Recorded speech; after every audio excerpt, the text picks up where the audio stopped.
कई बार अव्यवस्थाएं इस हद तक बढ़ जाती हैं कि फिर कोई चारा नहीं बचता सिवाय इसके कि हम उनके खिलाफ खड़े हो जाएं जहां से कभी हमारी नींव की शुरुआत हुई थी। मैं इस वक्त जिस विद्यालय पर मौजूद हूं, इस विद्यालय से कभी मेरी प्राथमिक शिक्षा दीक्षा हुई थी और आज इस विद्यालय की परिस्थितियां ऐसी हैं कि मजबूरन मुझे ये वीडियो बनाना पड़ रहा है।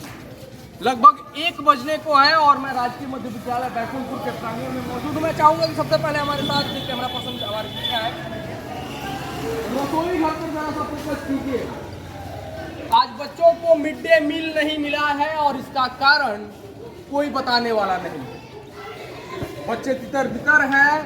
कारण इसका यह है कि प्रधानाध्यापक महोदया जो कि इस विद्यालय पर कार्यरत हैं, प्रभार जिनका है, वो गायब हो जाती हैं इस विद्यालय से। ये कई बार हमें शिकायतें मिली हैं कि प्रधानाध्यापक महोदया यहाँ पर पठन पाठन के कार्य को छोड़कर, विद्यालय के कार्यभार को छोड़ करके 2-2, 3-3 दिनों तक गायब रहती हैं और उपस्थिति पंजी में भी इसका कोई जिक्र नहीं होता। 2 बार हमने बैठ करके इस विद्यालय पर चाहा कि ये मसला सुलझ जाए, लेकिन नतीजा सिफर रहा। इसके बाद शिकायतें और अव्यवस्थाएं बढ़ती चली गई। एक बार फिर से आज वही स्थिति आई है कि इस विद्यालय में गरीब परिवार के लड़के पढ़ने के लिए आते हैं। ज्यादातर बच्चे उन हालत में आते हैं कि दोपहर का भोजन विद्यालय में मिलेगा, वो घर से बिना खाना खाए आते हैं और जिस विद्यालय की दशा ये हो, वहां पर फिर पठन पाठन कैसे हो सकता है। एक समय इस विद्यालय की प्रतिष्ठा केवल प्रखंड में ही नहीं बल्कि पूरे जिले में थी। यहाँ पर 1400 से ज्यादा बच्चे पढ़ा करते थे। आज विद्यालय पर कागज पर केवल उपस्थिति 277 बच्चों की है। शिक्षा दीक्षा लेने 90 के करीब में बच्चे आते हैं। ये इस विद्यालय की स्थिति है। तमाम भवन बने हैं जिनकी गुणवत्ता के विषय में अगर मैं न ही कहूँ तो ज्यादा बेहतर होगा। अंदर चलते हैं सीधे कार्यालय में और वहाँ पर बात करते हैं उपस्थित शिक्षक से और जो भी शिक्षक यहाँ पर आज प्रधानाध्यापक के प्रभार में। ये प्रधानाध्यापक महोदया का कार्यालय है और यहाँ पर आप देख सकते हैं कि सारी चीजें व्यवस्थित है सिवाय एक के कि प्रधानाध्यापक महोदया ही यहाँ पर उपस्थित नहीं है। वो कहाँ गई है, किस कारण से गई है, इसकी सूचना किसी को नहीं है। उपस्थिति पंजी पर जरा सा नजर डालिए। ये बैकुंठपुर मध्य विद्यालय के शिक्षकों की उपस्थिति पंजी है अगस्त 2024 और आप स्पष्ट रूप से देख सकते हैं यहाँ पर 3 तारीख जो कि शनिवार था, प्रिंसिपल मैडम का यहाँ पर न तो अवकाश चढ़ा है न अनुपस्थित चढ़ा है और पुनः फिर आज 5 तारीख को बाकी शिक्षकों की उपस्थिति अवकाश यहाँ पर दर्ज है, इनका नहीं चढ़ा है कुछ भी। इनके अतिरिक्त एक और शिक्षक हैं नितेश जी, बीपीएससी से चयनित होकर के आए हैं और इनके भी पिछले 2 दिनों का, चूँकि एक दिन तो रविवार का अवकाश था, विवरण कोई यहाँ पर नहीं है उपस्थित। ये लोग जब वापस आएंगे संभवतः इसे भर लिया जाएगा और इस संदर्भ में वीडियो की block education officer BEO madam की कॉल रिकॉर्डिंग इसके बाद संलग्न होगी, जो आप सुनिए जरा कि उनको इस विषय में कोई जानकारी नहीं है। Hello hello hello. हाँ, बीईओ मैडम बोल रही हैं? हाँ जी नमस्कार, मैं दिव्यांश रंजन द्विवेदी स्वतंत्र पत्रकार बोल रहा हूँ मैडम। ये आपके प्रभार क्षेत्र में बैकुंठपुर मध्य विद्यालय पड़ता है। हाँ हाँ।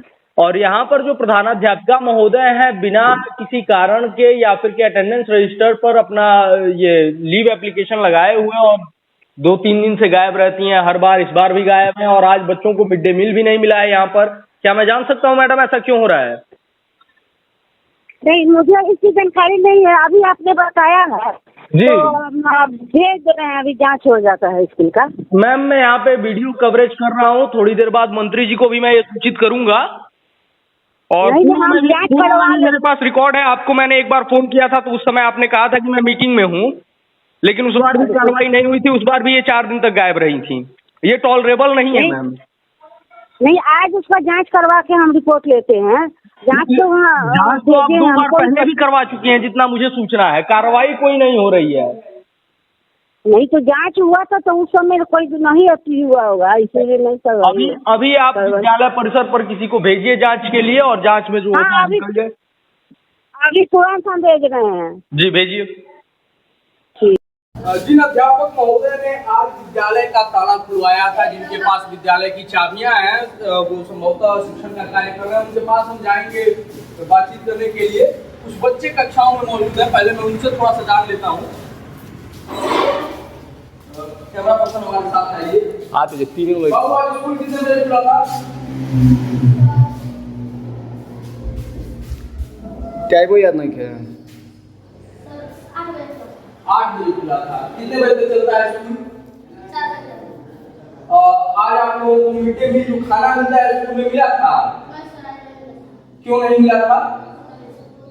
खाना बना था, आपने बनते हुए देखा था? बना क्यों नहीं था? चलिए, ये बच्चे हैं जो कि कक्षाओं में बैठे हुए, 2 ही 3 बच्चे बचे हुए। कौन सा क्लास है वो? 7 है। 7 में कितने बच्चे आते हैं? तो आज तुम 3 ही क्यों? सब भाग गए लंच ब्रेक से। चलिए, लंच ब्रेक से बच्चे चले गए हैं घर पे। 20 की संख्या में केवल 3 बच्चे बचे हुए हैं, क्योंकि भोजन आज नहीं बना था। इसके बाद दूसरा एक क्लास है जो इसमें लड़के ज्यादा हैं। इसमें मैम पढ़ा रही है, पढ़ाने दीजिए उनको। आइए ऊपर ये जरा सा इधर दिखाइए। वॉश बेसिन बना हुआ है बच्चों के लिए, इसकी स्थिति भी आप लोग देख लीजिए। ये वो पानी का स्रोत है जिससे बच्चे पानी पीते हैं। यहाँ पर की साफ सफाई भी आप लोग देख लीजिए।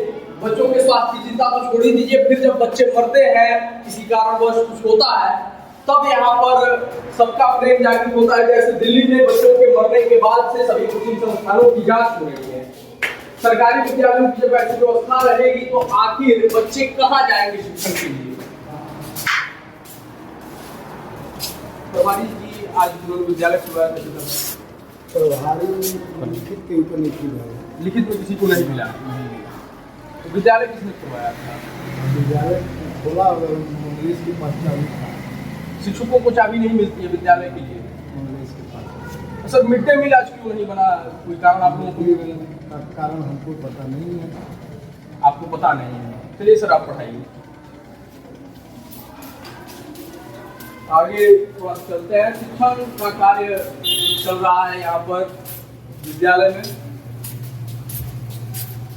कक्षा 5 तक हम पहुंच चुके हैं। यहाँ पर ये बगल में जो रूम बनवाए गए हैं, इनकी गुणवत्ता के विषय में भी एक बार मैं चाहूंगा कि जो भी माननीय अधिकारी हैं, केवल कुर्सी पर बैठ करके और कुर्सी गर्म न करें, विद्यालयों में जा करके जांच करें। इसके अतिरिक्त एक गंभीर आरोप अभी लग रहा है कि प्रधानाध्यापिका महोदय के खिलाफ जब भी शिकायत की जाती है किसी वरिष्ठ अधिकारी से, तो वहां पर डील होती है। बाकायदा ये कहा गया है मुझसे कि पिछली बार जब मैंने शिकायत की थी बीईओ साहिबा से इस विषय, तो 10,000 रुपए में मामले को दबाया गया था। अब इस दावे में कितनी सच्चाई है यह तो मैं नहीं कर सकता, लेकिन जैसे ही साक्ष्य होंगे मैं साबित जरूर करूंगा। फिलहाल हमारे साथ एक और गणमान्य शिक्षक है। सर, 2 मिनट का मैं समय चाहूंगा। थोड़ा सा आ जाइए। सूचना मिली कि विद्यालय की चाबियां आपके पास हैं। तो मैडम से फोन कर जी बक्सा में चाबी रखे हैं जी। तो चाबी तो होती है। मैडम ये नहीं बताई कि कहाँ गई हैं? ना, ये कुछ नहीं बताइए। अच्छा, ये पहले भी मैडम कई दिन के लिए ऐसे जाती रहती हैं, महीने में 2 बार 1 बार? हाँ, तो अच्छा मैं तो जाती है तो कौन जानता है कहाँ जाती है। अच्छा, उनसे आप लोग सवाल नहीं कर सकते हैं। मिड डे मील नहीं बना है, क्यों नहीं बना है, इसके विषय में कोई कारण बताएंगे सर? आप जानकारी है? कारण ये है कि चावल तो था जी, दाल और सब्जी नहीं था, इसलिए खाना नहीं बना। दाल और सब्जी के अभाव में खाना नहीं बना है, तो इसकी आपूर्ति कौन करता है दाल और सब्जी वो की? तो आपको हिमाचल में प्रिंसिपल मैडम देखती है। तो मतलब प्रिंसिपल मैडम द्वारा व्यवस्था नहीं की गई, इस वजह से बच्चों को खाना नहीं मिलेगा। शनिवार को बना था, आज नहीं बना है, और जब तक प्रिंसिपल मैडम नहीं आएंगी तब तक नहीं बनेगा। चलिए सर, बहुत बहुत धन्यवाद। आप पढ़ाइए बच्चों को, ये व्यवस्थाएं हैं। इसके बाद जब पदाधिकारियों से आप पूछेंगे तो ये कह देंगे मुझे इस विषय में कोई सूचना अभी तक नहीं मिली है। जरा सा आप स्वयं विचार कीजिए कि ये विद्यालय जो है वो भोरे विधानसभा क्षेत्र के अंतर्गत आता है। भोरे विधानसभा क्षेत्र, जहां से श्री सुनील कुमार विधायक हैं, विधानसभा प्रतिनिधि हैं और बिहार सरकार में शिक्षा मंत्री हैं। जरा सा एक बार आप लोग विचार कीजिए कि जब शिक्षा मंत्री के परिक्षेत्र में विद्यालय की ऐसी स्थिति होगी तो फिर बिहार में कैसे शिक्षा का स्तर सुधरेगा। यह सवाल मैं अपने दर्शकों के ऊपर छोड़ता हूं। बाकी इस विद्यालय पर और इस विद्यालय के व्यवस्थाओं पर क्या सुधार और कार्रवाई होनी चाहिए, इसके लिए आपके विचार कमेंट सेक्शन में आमंत्रित हैं। बीईओ मैडम का पक्ष आपने सुना, इस विद्यालय के शिक्षकों का पक्ष आपने सुना, बच्चों से भी सुना कि खाना क्यों नहीं बना था। शिक्षा और शिक्षा के स्तर को तो थोड़ा सा साइड कर देते हैं, क्योंकि इस विद्यालय से मैं भी पढ़ा हूँ, मेरे समय में पढ़ाई ठीक होती थी और लगभग स्टाफ भी वही है। लेकिन संख्याओं का गिरना कहीं ना कहीं इस बात का द्योतक है कि बदलाव कुछ तो आया है। बाकी इस विषय जो भी कार्रवाई होगी वो हम आपको जरूर बताएंगे, एक नया वीडियो लेकर के आएंगे। तब तक आप जुड़े रहिए हमारे साथ, देखते रहिए पॉइंट मीडिया, क्योंकि हम दिखाते हैं वो खबर पक्की है।